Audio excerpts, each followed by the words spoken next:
Punjabi radio USA ਦੇ programme ਖਬਰ ਤੇ ਨਜ਼ਰ ਦੇ ਵਿੱਚ ਤੁਹਾਡਾ ਸਾਰਿਆਂ ਦਾ ਸਵਾਗਤ ਹੈ। ਮੈਂ ਹਾਂ ਪ੍ਰਵੀਨ ਸ਼ਰਮਾ ਤੇ ਇਸ ਵੇਲੇ ਤੁਸੀਂ ਪੰਜਾਬੀ ਰੇਡੀਓ ਯੂਐਸਏ ਦੇ ਸਾਰੇ ਹੀ ਸੋਸ਼ਲ ਮੀਡੀਆ ਪਲੇਟਫਾਰਮ ਦੇ ਨਾਲ ਏਐਮ ਤੇ ਐਫਐਮ ਸਟੇਸ਼ਨਸ ਦੇ ਪ੍ਰੋਗਰਾਮ ਖਬਰ ਤੇ ਨਜ਼ਰ ਸੁਣ ਰਹੇ ਹੋ। ਇਸ ਪ੍ਰੋਗਰਾਮ ਦੇ ਵਿੱਚ ਆਪਾਂ ਜੁੜਦੇ ਹੁੰਨੇ ਆ ਮਿੰਟੂ ਗੁਰਸਰਗਾ ਜੀ ਦੇ ਨਾਲ, ਪਰ ਉਸ ਤੋਂ ਪਹਿਲਾਂ ਨਜ਼ਰ ਮਾਰਦੇ ਆ ਇਸ ਪ੍ਰੋਗਰਾਮ ਦੇ ਸਪਾਂਸਰਸ ਦੇ ਉੱਤੇ। ਸਭ ਤੋਂ ਪਹਿਲਾਂ ਖਾਲਸਾ ਇੰਸ਼ੋਰੈਂਸ ਏਜੰਸੀ ਵਾਲੇ ਸਾਡੇ ਪ੍ਰੋਗਰਾਮ ਦੇ ਸਪਾਂਸਰ ਨੇ। ਉਹਨਾਂ ਦਾ ਨੰਬਰ ਹੈ 4082722500। ਕਿਸੇ ਵੀ ਤਰ੍ਹਾਂ ਦੀ ਇੰਸ਼ੋਰੈਂਸ ਲੈਣੀ ਹੈ ਤਾਂ ਤੁਸੀਂ ਕਿਸੇ ਵੀ ਟਾਈਮ ਉਹਨਾਂ ਦੇ ਨਾਲ ਸੰਪਰਕ ਕਰ ਸਕਦੇ ਹੋ। ਟਿਰਕੀਆਨਾ ਇਮੀਗ੍ਰੇਸ਼ਨ ਲਾਅ ਫਰਮ ਵਾਲੇ ਜੇ ਟਿਰਕੀਆਨਾ ਸਾਡੇ ਪ੍ਰੋਗਰਾਮ ਨੂੰ ਸਪਾਂਸਰ ਕਰਦੇ ਨੇ। ਉਹਨਾਂ ਦਾ ਨੰਬਰ ਹੈ 4159090503। ਕ੍ਰਿਸਚਨ ਧਨੋਟਾ ਜੀ Yuba city, Baljinder Singh Nijjar Woodland, Paramjit Kaur ਰੰਗੀ ਵੋਕੋਵਾਈਲ, ਹਰਨੇਕ ਸਿੰਘ ਪਾਬਲਾ ਇੰਡੀਅਨ ਕਜ਼ੀਨ ਤੋਂ ਰੈਂਟਨ ਤੋਂ, ਗੁਰਮੀਤ ਸਿੰਘ ਧਿਆਨ ਕੌਰ ਸਮਰਾ ਮੋਡੈਸਟੋ, ਜੱਸੀ ਗਿੱਲ ਪਲੰਬਿੰਗ ਵਾਲੇ ਤੇ ਇਹ ਬੇਕਸਫੀਲਡ ਤੋਂ, GN lube and truck wash all change ਕਰਾਉਣਾ। ਤੁਸੀਂ ਕਿਸੇ ਵੀ ਤਰ੍ਹਾਂ ਦਾ ਟਰੱਕ ਦਾ ਕੰਮ ਕਰਾਉਣਾ, ਨਵੇਂ ਪੁਰਾਣੇ ਟਾਇਰਾਂ ਦੀ ਐਕਸਚੇਂਜ ਕਰਨੀ ਹੈ ਤਾਂ ਤੁਸੀਂ ਨਿਮਾ ਸਹੋਤਾ ਦੇ ਨਾਲ ਸੰਪਰਕ ਕਰ ਸਕਦੇ ਹੋ। ਨੰਬਰ ਹੈ ਉਹਨਾਂ ਦਾ 2092770113। ਵੈਸਟ ਕੋਸਟ ਟਰੱਕ ਸਕੂਲ ਵਾਲੇ ਅਜੀਤ ਅਟਵਾਲ ਜੀ, ਉਹਨਾਂ ਦੇ ਨਾਲ ਵੀ ਤੁਸੀਂ ਸੰਪਰਕ ਕਰ ਸਕਦੇ ਹੋ 559 374 4541 ਤੇ। ਸੋ ਵੱਧਦੇ ਆ ਮਿੰਟੂ ਗੁਰਸਰੀਆ ਜੀ ਦੇ ਵੱਲ ਤੇ ਉਹਨਾਂ ਨੂੰ ਬੁਲਾਉਣੇ ਆ ਸਤਿ ਸ਼੍ਰੀ ਅਕਾਲ ਤੇ ਉਸ ਤੋਂ ਬਾਅਦ ਖਬਰਾਂ ਦੀ ਤਫਸੀਲ। ਮਿੰਟੂ ਜੀ ਸਤਿ ਸ਼੍ਰੀ ਅਕਾਲ, ਸਵਾਗਤ ਹੈ ਤੁਹਾਡਾ ਪੰਜਾਬੀ ਰੇਡੀਓ ਯੂਐਸਏ ਤੇ।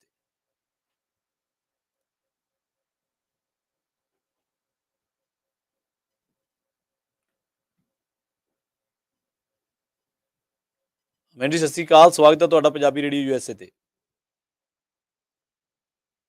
ਜੀ ਸ਼ੁਕਰੀਆ ਜੀ, ਸਾਰਿਆਂ ਨੂੰ ਸਤਿ ਸ੍ਰੀ ਅਕਾਲ ਜੀ। ਜੀ ਮਿੰਟ ਜੀ, ਪਹਿਲੀ ਖਬਰ ਵੱਲ ਵਧੀਏ। ਭਗਵੰਤ ਮਾਨ ਨੇ ਬਹੁਤ ਵੱਡਾ ਬਿਆਨ ਦਿੱਤਾ ਹੈ, ਐਸਜੀਪੀਸੀ ਨੂੰ ਅਪੀਲ ਕੀਤੀ ਹੈ ਗੁਰਬਾਣੀ ਪ੍ਰਸਾਰ ਨੂੰ ਲੈ ਕੇ। ਹਾਂਜੀ ਦੇਖੋ, ਇਹਨਾਂ ਨੇ ਜਿਹੜੀ ਗੱਲ ਕਹੀ ਆ ਕਿ YouTube ਮੋਬਾਈਲ ਐਪ ਜਾਂ ਰੇਡੀਓ ਹੋਰ ਕੁਛ ਚੈਨਲ ਰਾਹੀਂ ਜਿੱਦਾਂ ਵੀ ਤੁਸੀਂ ਗੁਰਬਾਣੀ ਦਾ ਪ੍ਰਸਾਰਣ ਕਰਨਾ ਵਾ, ਜੇ ਤੁਸੀਂ ਚਾਹੋ ਤਾਂ ਅਸੀਂ ਮਤਲਬ ਕਿ ਉੱਚ ਤਕਨੀਕ ਨਾਲ, ਆਧੁਨਿਕ ਤਕਨੀਕ ਦੇ ਨਾਲ ਤੁਹਾਡੀ ਹੈਲਪ ਕਰਨ ਨੂੰ ਤਿਆਰ ਹਾਂ।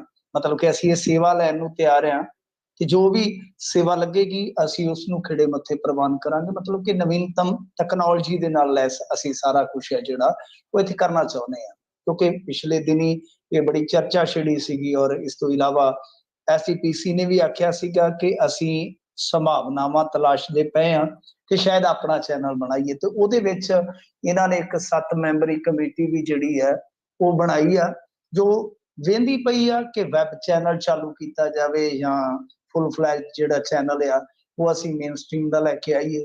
ਹੁਣ ਉਹ ਹਾਲੇ ਸਾਰਾ ਕੁਝ ਚੱਲ ਰਿਹਾ ਸੀਗਾ। ਭਗਵੰਤ ਮਾਨ ਹੋਰਾਂ ਨੇ ਇਧਰੋਂ ਅਪੀਲ ਕਰ ਦਿੱਤੀ ਆ। ਇਹਦੇ ਤੇ ਜਿਹੜੇ ਸਕੱਤਰ ਆ ਮਹਿੰਦਰ ਸਿੰਘ, ਉਹਨਾਂ ਨੇ ਮੇਰੇ ਖਿਆਲ ਦੇ ਨਾਲ ਜਵਾਬ ਦਿੱਤਾ। ਉਹ ਕਹਿੰਦੇ ਕਿ ਵੇਖੋ, ਇਸ ਤਰ੍ਹਾਂ ਨਹੀਂ ਹੁੰਦਾ, ਬਿਆਨ ਤੇ ਕੋਈ ਵੀ ਦੇ ਦਿੰਦਾ ਆ, ਲੀਡਰ ਦਾ ਬਿਆਨ ਬਿਆਨ ਹੁੰਦਾ। ਭਾਈ ਜੇ ਸਰਕਾਰ ਸਾਨੂੰ ਲਿਖਤੀ ਦੇ ਵਿੱਚ ਕੋਈ ਪ੍ਰਪੋਜ਼ਲ ਘੱਲੇਗੀ ਤੇ ਅਸੀਂ ਉਹਨੂੰ ਵਿਚਾਰ ਸਕਦੇ ਹਾਂ। ਜੋ ਵੀ ਸਾਡੀ ਮੀਟਿੰਗ ਹੋਏਗੀ ਆਉਣ ਵਾਲੇ ਸਮੇਂ ਦੇ ਵਿੱਚ, ਜਿਵੇਂ ਕੈਬਨਿਟ ਦੀ ਮੀਟਿੰਗ ਹੁੰਦੀ ਹੈ ਤਾਂ ਇੱਥੇ ਵੀ ਜਿਹੜੀ ਇਹਨਾਂ ਦੀ ਆਪਣੀ ਮੀਟਿੰਗ ਹੋਏਗੀ, ਉਹ ਕਹਿੰਦੇ ਕਿ ਅਸੀਂ ਕਾਰਜਕਾਰਨੀ ਦੀ ਉਹਦੇ ਵਿੱਚ ਅਸੀਂ ਦੇਖ ਲਵਾਂਗੇ, ਵਿਚਾਰ ਲਵਾਂਗੇ। ਸੋ ਹਾਲੇ ਲਿਖਤੀ ਨਹੀਂ ਹੈ। ਵੈਸੇ ਐਲਾਨ, ਇੱਕ ਤੇ ਐਲਾਨਜੀਤ ਕਹਿੰਦੇ ਸੀਗੇ ਪਿਛਲੇ ਚੀਫ ਮਿਨਿਸਟਰ ਨੂੰ, ਇੱਧਰ ਹੁਣ ਕਹਿੰਦੇ ਆ ਐਲਾਨਵੰਤ ਕਿ ਐਲਾਨ ਕਰਨ ਵਾਲਾ ਚੀਫ ਮਿਨਿਸਟਰ। ਹਾਲ ਦੀ ਘੜੀ ਜਾਂ ਅਪੀਲ ਦੇ ਵਿੱਚ ਤੁਸੀਂ ਦੇਖ ਸਕਦੇ ਹੋ ਕਿ ਹਾਲ ਦੀ ਘੜੀ ਵਰਬਲ ਹੀ ਹੈ, ਇਹ ਮੌਖਿਕ ਆ। ਇਹਨਾਂ ਨੇ ਅਪੀਲ ਕੀਤੀ, ਉਹ ਕਹਿੰਦੇ ਆ ਕਿ ਸਾਨੂੰ ਲਿਖਤੀ ਦੇ ਦਿਓ। ਹਾਲਾਂਕਿ ਮੇਰੇ ਖਿਆਲ ਦੇ ਨਾਲ ਇਹਦੇ ਤੇ ਅਕਾਲੀਆਂ ਦਾ ਵੀ ਕੋਈ ਵਰਸ਼ਨ ਆਇਆ, ਉਹ ਵੀ ਦੇਖਾਂਗੇ ਕਿ ਉਹਦੇ ਵਿੱਚ ਉਹਨਾਂ ਨੇ ਕੀ ਕਿਹਾ। ਸ਼ਾਇਦ ਇੱਕ ਮੈਂ ਦੇਖਦਾ ਪਿਆ ਸੀਗਾ ਕਿ ਦਲਜੀਤ ਸਿੰਘ ਚੀਮਾ ਹੋਰਾਂ ਦਾ ਬਿਆਨ, ਜਿਹਦੇ ਵਿੱਚ ਉਹ ਕਹਿ ਰਹੇ ਆ ਕਿ ਇਨਫੋਰਮੇਸ਼ਨ ਅਤੇ ਬ੍ਰਾਡਕਾਸਟਿੰਗ ਡਿਪਾਰਟਮੈਂਟ ਜਿਹੜਾ ਸੈਂਟਰ ਕੋਲ ਦੇ ਕੋਲ ਹੁੰਦਾ ਹੈ, ਉਹ ਤੇ ਆਪਾਂ ਨੂੰ ਵੀ ਪਤਾ ਕਿ ਜੇ ਚੈਨਲ ਚਲਾਉਣਾ ਤਾਂ ਬਹੁਤ ਸਾਰੀਆਂ ਤੁਹਾਨੂੰ ਫਾਰਮੈਲਿਟੀਜ਼ ਜਿਹੜੀਆਂ ਨੇ ਉਹ ਪਹਿਲਾਂ ਪੂਰੀਆਂ ਕਰਨੀਆਂ ਪੈਂਦੀਆਂ, ਉਸ ਤੋਂ ਬਾਅਦ ਤੁਸੀਂ ਔਨ ਏਅਰ ਹੁੰਦੇ ਹੋ।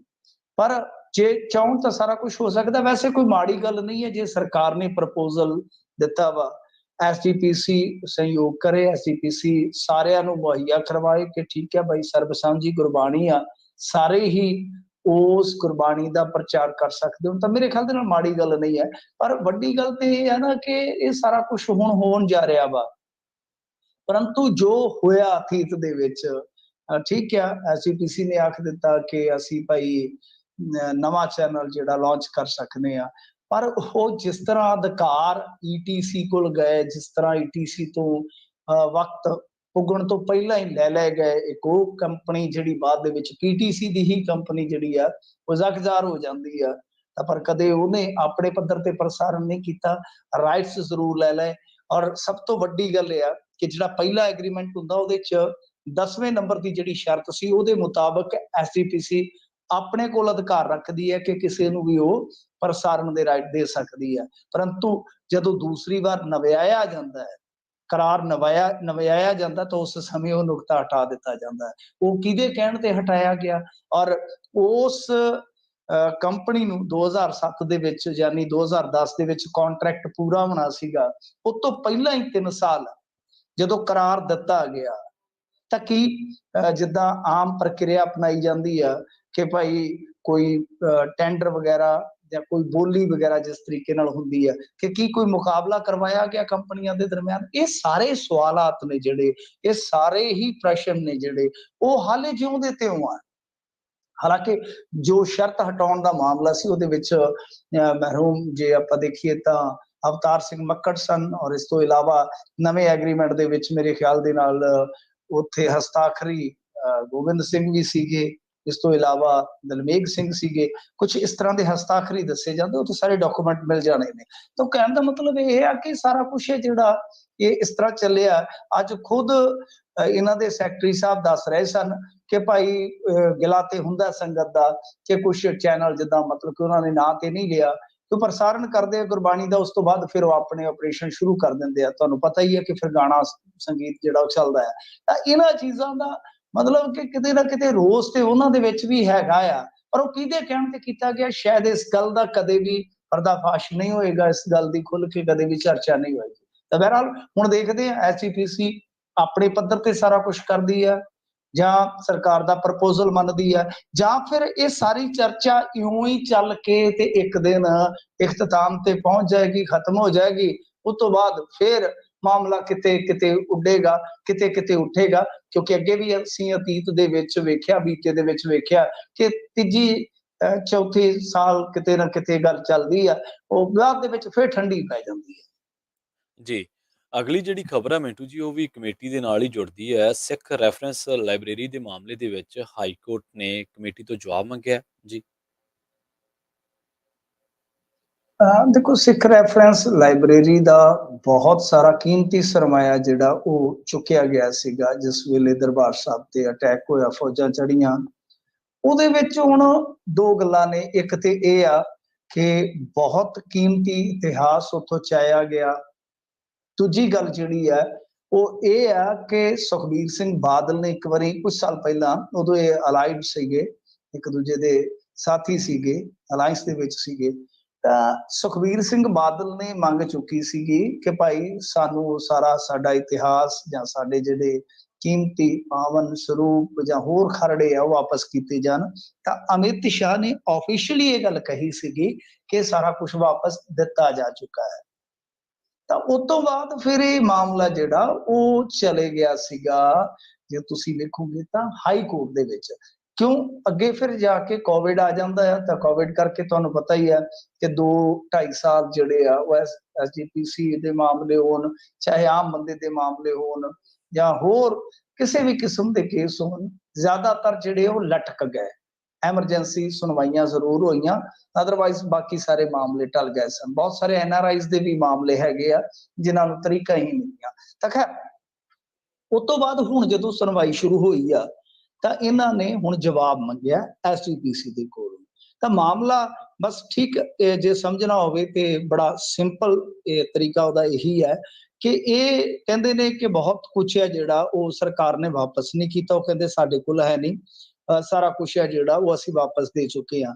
ਤਾਂ ਕੀ ਕੁਛ ਵਾਪਸ ਆਇਆ ਉਹਦੀ ਤਫਸੀਲ ਜੋ ਆਇਆ ਉਹਦੀ ਸਾਰੀ ਮਤਲਬ ਕਿ ਜੋ ਲਿਖਾ ਪੜੀ ਹੈ ਉਹਦਾ ਹੁਣ ਕਿਤੇ ਨਾ ਕਿਤੇ ਨਿਸਤਾਰਾ ਹੋਏਗਾ ਕਿ ਕਿਹੜੀਆਂ ਕਿਹੜੀਆਂ ਚੀਜ਼ਾਂ ਨੇ। ਕਿਉਂਕਿ ਦੋਸ਼ ਇਹ ਵੀ ਲੱਗਦਾ ਆ ਕਿ ਕੁਛ ਮਤਲਬ ਕਿ ਹੱਥ ਲਿਖਤ ਬੀੜਾਂ, ਕੁਛ ਹੋਰ ਇਤਿਹਾਸਿਕ ਦਸਤਾਵੇਜ਼ ਜਿਹੜੇ ਆ ਉਹ ਗਾਇਬ ਨੇ। ਹੁਣ ਉਹਦੇ ਵੀ ਤਰ੍ਹਾਂ ਤਰ੍ਹਾਂ ਦੇ ਚਰਚੇ, ਚਲੋ ਮੈਂ ਬਿਨਾਂ ਸਿਰ ਪੈਰ ਤੋਂ ਕਿਸੇ ਤੇ ਕੋਈ ਇਲਜ਼ਾਮ ਨਹੀਂ ਲਾਉਂਦਾ, ਬਹੁਤ ਚਰਚੇ ਨੇ ਕਿ ਫਲਾਣੇ ਦੇਸ਼ ਚਲੇ ਗਏ ਜਾਂ ਇੱਧਰ ਚਲੇ ਗਏ ਜਾਂ ਉੱਧਰ ਚਲੇ ਗਏ, ਬਗੈਰ ਤੱਥਾਂ ਤੋਂ ਗੱਲ ਕਰਨੀ ਜਿਹੜੀ ਉਹ ਠੀਕ ਨਹੀਂ ਹੁੰਦੀ। ਸੋ ਇਸ ਕਰਕੇ ਹੁਣ ਮਹੱਤਵਪੂਰਨ ਸੁਣਵਾਈ ਹੈ ਜਿਹੜੀ ਉਹ ਚੱਲੇਗੀ। ਅਗਲੀ ਸੁਣਵਾਈ ਜਿਹੜੀ ਆ 27 ਜੁਲਾਈ ਨੂੰ ਹੋਏਗੀ। ਇਹਦਾ ਮਤਲਬ ਇਹ ਆ ਕਿ ਉੱਥੇ ਜਦੋਂ ਹਾਈ ਕੋਰਟ ਦੇ ਵਿੱਚ ਐਸਜੀਪੀਸੀ ਜਵਾਬ ਦੇਵੇਗੀ ਤਾਂ ਬਹੁਤ ਕੁਝ ਜਿਹੜਾ ਆ ਸਾਫ਼ ਹੋਣ ਦੀ ਉਮੀਦ ਆ। ਇਸ ਮਾਮਲੇ ਦੇ ਵਿੱਚ ਆਖਰ ਸੱਚ ਕੀ ਹੈ, ਝੂਠ ਕੀ ਹੈ, ਕੌਣ ਗਲਤ ਆ, ਸਹੀ ਕੌਣ ਆ। ਜੀ ਬਿਲਕੁਲ। ਤਾਂ ਪੰਜਾਬ ਤੇ ਹਰਿਆਣੇ ਨੇ ਤਾਂ ਚੰਡੀਗੜ੍ਹ ਤੇ ਹੱਕ ਜਤਾਤਾ ਹੈ ਮਿੰਟੂ ਜੀ, ਤੇ ਪਰ ਬੀਜੇਪੀ ਨੇ ਕੋਈ ਨਵਾਂ ਦਾਅ ਖੇਡਤਾ ਹੁਣ? ਦੇਖੋ, ਬੀਜੇਪੀ ਨੇ ਤਾਂ ਦਾਅ ਜਿਹੜਾ ਹੈ ਨਾ ਉਹ ਵੈਸੇ ਖੇਡਣਾ ਹੀ ਖੇਡਣਾ ਆ। ਇਹਨਾਂ ਨੇ ਤੇ ਕੋਈ ਨਾ ਕੋਈ ਪੈਂਤੜਾ ਜਿਹੜਾ ਉਹ ਅਖਤਿਆਰ ਕਰਕੇ ਉਲਝਾਉਣਾ ਹੀ ਉਲਝਾਉਣਾ, ਇਹਨਾਂ ਦਾ ਕੰਮ ਇਹੋ ਆ। ਗੱਲ ਇਹ ਆ ਕਿ ਇਹਨਾਂ ਵੱਲੋਂ ਅੱਜ ਮਤਾ ਪਾ ਦਿੱਤਾ ਗਿਆ ਉੱਥੇ ਨਿਗਮ ਦੇ ਵਿੱਚ। ਨਿਗਮ ਦੇ ਵਿੱਚ ਮਤਾ ਪੈਣ ਤੋਂ ਪਹਿਲਾਂ ਕਾਫੀ ਬਹਿਸ ਮੁਬੈਸਾ ਹੋਇਆ, ਕਾਫੀ ਤਲਖ ਕਲਾਮੀ ਵੀ ਹੋਈ ਆ।